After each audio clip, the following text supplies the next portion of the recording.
What's up guys, Matt back again with another unboxing video, and today we're going to be reviewing the Super Saiyan Rose Full Power Crimson Masked Saiyan from Ichiban Kuji Super Dragon Ball Heroes 5th Mission. Before we dive into the video, please remember to subscribe and hit the bell, like the video, comment your thoughts down below for us to discuss, follow me on my socials, and consider becoming a YouTube member to enter into our monthly giveaways and Discord server so our community can help you on your Dragon Ball figure collecting journey.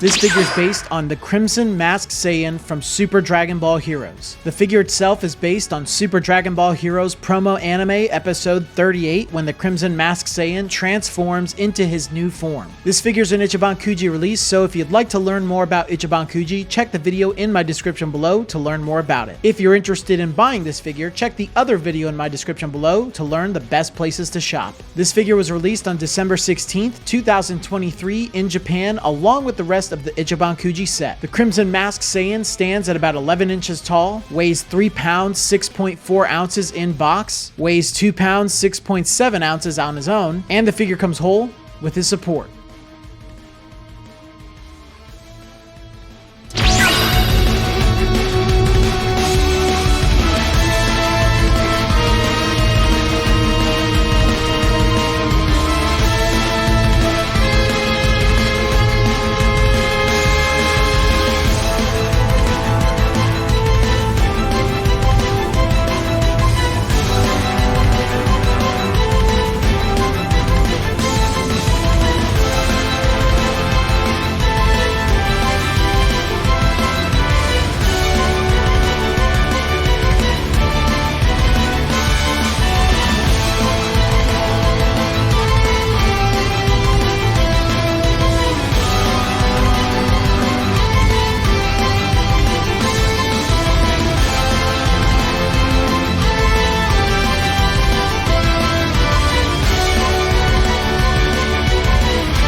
We are back with Super Dragon Ball Heroes 5th Mission. I am so sorry there was a gap in between.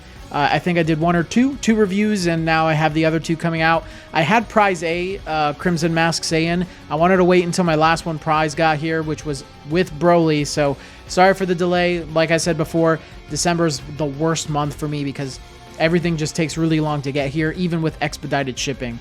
So just really happy I have these, and man, what a surprise this Ichiban Kuji has been. Let's start off with our character choice for today's review. The Crimson Masked Saiyan. Now, this is a character that we've seen not once, not twice, but 3 times in Super Dragon Ball Heroes Ichiban Kuji, and I think with good reason.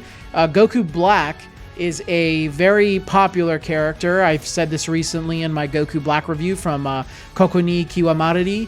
I love saying that. But yeah, everybody knows Goku Black is super popular, and obviously it's no secret that the Crimson Masked Saiyan is Goku Black from an alternate future or something, and it's just taking the character and going crazy with him. Super Saiyan Rose was already a really cool form that we got to see in Dragon Ball Super, and now they took it to another level by combining it with Super Saiyan 3, and I guess full power Super Saiyan Rose looks like Super Saiyan 3 with eyebrows, more muscles, and possibly some flames on your face. I don't remember. I haven't watched this episode from Super Dragon Ball Heroes in a long time, but I think it's amazing.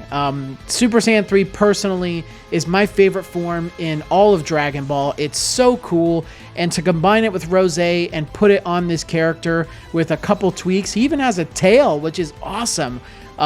You know, as a character choice, even though it's the 3rd time in Super Dragon Ball Heroes 5th mission, well, in the Kuji line, I think it's a 5 out of 5. He's a cool character, it's a unique form, and it looks really freaking awesome. This is what last year's Ichiban Kuji should have been. I think this entire Kuji should have been what last year's Super Dragon Ball Heroes Kuji was, because last year's was pretty disappointing outside of 1 or 2 characters, and it felt more like a filler set rather than something kind of fun, which is what Super Dragon Ball Heroes should be. It's a 5 out of 5 for the character choice. Moving on to the likeness, it's absolute perfection, dude. I only have the last one prize sitting in front of me. I have the A prize somewhere on my shelf, but they are exactly the same outside of the flame on his face. But man, that flame on his face, there's just something about it that just makes it look super cool. Like, Goku Black is already like the edgiest character you can think of in Dragon Ball, and having like a flame going across his face makes him that much edgier, and I freaking love it. You know, the broken mask is a really cool touch. He looks great, prize A, but that last one prize just has like a little bit of zest on it, you know, that makes him look really good. But he has everything you're looking for in regards to a good likeness. That smirk on his face is just really well done. All the little details you can see, like right under his lower lip, the little line on the edge of his smirk, the anime lines above and under his eyes. Really nice attention to detail on his eyes in general. Yeah, he looks fantastic. Looks just like Goku Black in the face. They did a spectacular job at capturing the character's essence in that fashion. So the likeness is an easy 5 out of 5. But moving on from there, sculpt quality. Now, this is the conversation that I think a lot of people might push back on me on.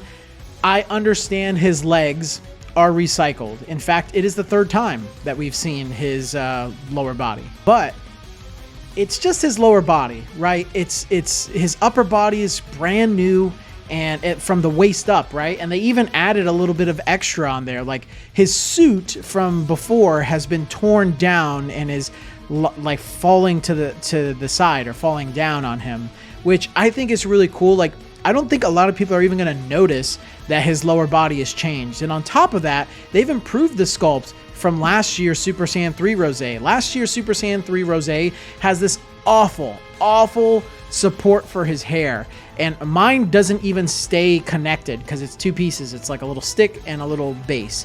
And mine doesn't even stay connected if I pick them up. And it's a pain in the butt. It feels like it doesn't even work. Whereas this one just has a really beefy, clear support for his foot. And it works just fine. And he's heavier and bigger. So I don't know what was going on with their figure last year. Maybe it's because he was bending back. But even with the reused legs, you have this magnificent upper body, which is so detailed with all of his muscles bulging. You can see the ring on his finger, the tears from his suit on his wrists that are under the armbands that he has. And can we just talk about his amazing freaking hair? I'm really glad to see that they didn't just slap Super Saiyan 3 hair and, you know, colored it differently from the Bardock in this set, because this has got to be the greatest hair sculpt I've ever seen on a figure, period. It is so detailed with all of the strands woven in. It just is so good. And then, you know, put on top of that, he's got that cool tail in the back. So I think the sculpt is amazing. And even with the recycled legs, which are just legs at the end of the day, it's really not that big of a deal. It's not like they just took the Goku Black from last year and color swapped him. That's when we have an issue with recycling, at least for me personally. I'm going to give the sculpt a 5 out of 5. I don't care. I don't care if they reuse the legs. I think this is a fantastic way to recycle something. I know I think I gave Bardock like a slight on it, but, you know, thinking about it, I probably shouldn't have. I think that figure should be a 5 out of 5 too. Yeah, fight me. I think the only figure that kind of deserves the smack on the sculpt being a little reused is maybe the Goku in this set. But even then, it's been improved from the original sculpt. So I don't think it's really worth criticizing. It's such a nitpick at the end of the day when you're just criticizing the legs that are being reused when the rest of the figure exists. So the sculpt is a 5 out of 5 in my opinion. It's amazing. It is one of my absolute favorite sculpts, especially the hair sculpt.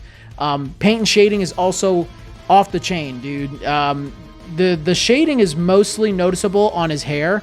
I don't think there's any shading on his skin. And if there are any on his pants, I think there is, because there's a mixture of blacks and very dark purples. So his pants definitely have some shading, but most of it is in his hair.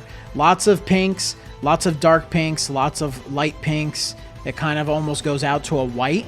But man, it just adds so much depth to this figure.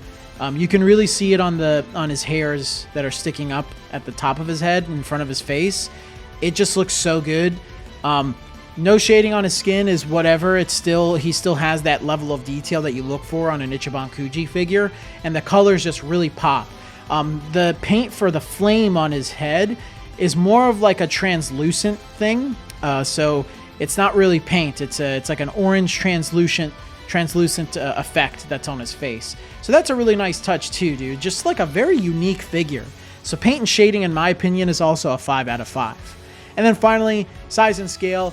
This is usually not a problem with Masterlise figures. You're bound to get a very well-sized figure. In my opinion, these are the most consistent and the best size figures within collections, and that's a 5 out of 5. He's going to pair well with your Super Dragon Ball Heroes figures, your Goku Black figures, any Masterlise figure. He just looks so good, dude. But all in all, I'm just so shocked.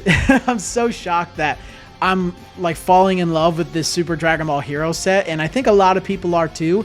The level of hype for this set was actually a lot higher than I expected when it came out last month, so I'm just really happy that we're all having fun. We have a great Ichiban Kuji to really enjoy, and I think this figure is 100% worth your money. He's not getting an overseas release, whether it's the A prize or the last one prize. The whole set is Japanese exclusive, as Super Dragon Ball Heroes is.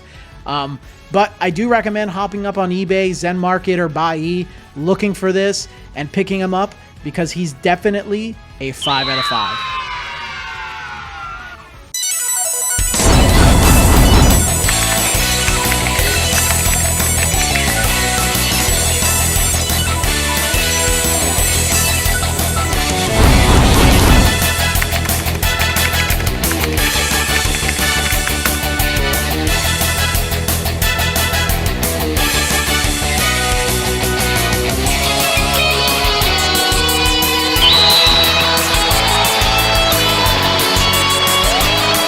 But until the next video, guys, I will see you all later.